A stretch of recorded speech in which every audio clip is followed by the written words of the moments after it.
Hi, Elvery here, looking at some more old fruit trees.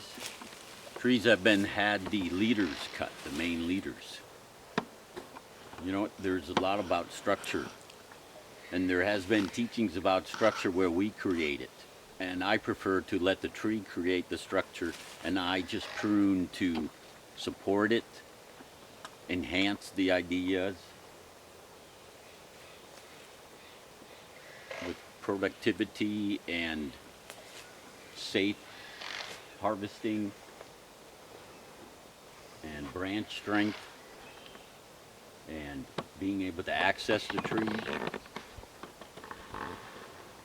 And then you watch when you take leaders out, the energy is going to stop flowing up and going to go right to the branches. Here's an example of that, where the trunk was going straight up, energy stopped at the cuts, which were the uprights, and the energy just kept going sideways.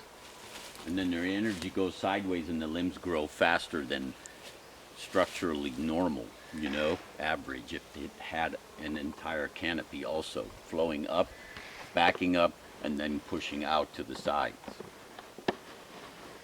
Instead, it just goes right for these branches, and then the south, as you can see, the one on the right on the bottom became dominant. It's almost half of the size of the trunk.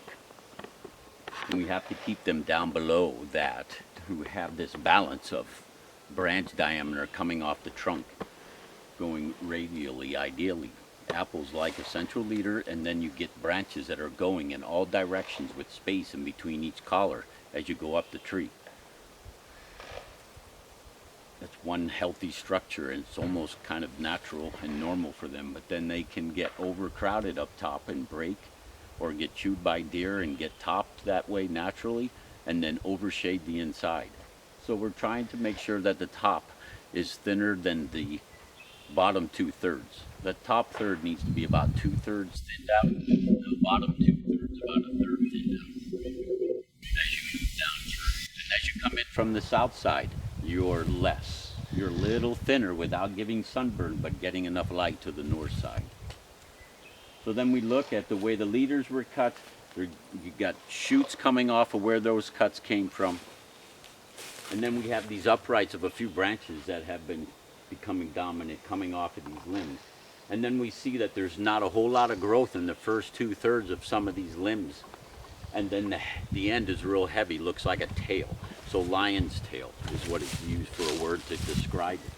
And so what we're going to do to start bringing this tree to a structure that won't destroy itself, we're going to thin these out, these tails, thin the tails out, and then bring the individual branches that you leave as choice.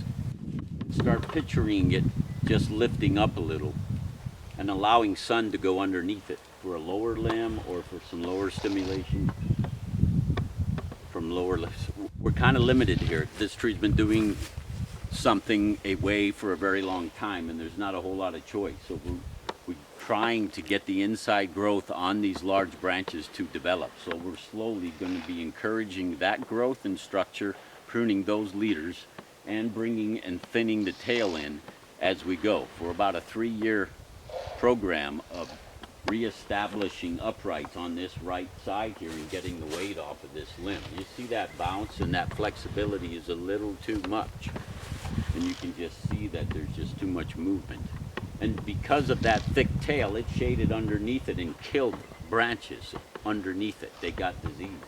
And so this is all disease underneath this thick tail. And so we look at that and we go around and see the areas of domination in the middle and straight from the trunk. And there's leaders growing up behind these limbs that are going to cause rubbing and disease possibly.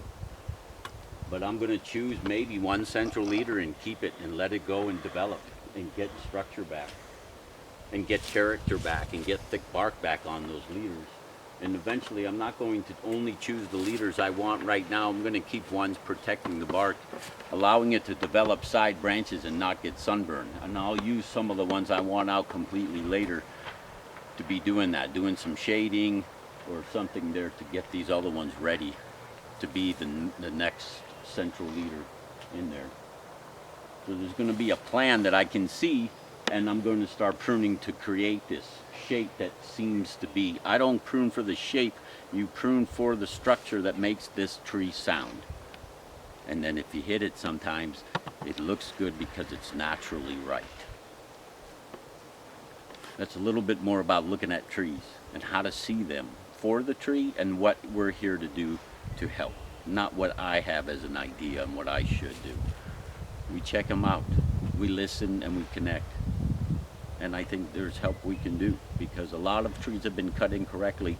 So if we have some kind of connection, we can get them back on a path of being independent, be structurally and showing off their character. You know, we want trees to show us their beauty. I don't need a pattern that I create.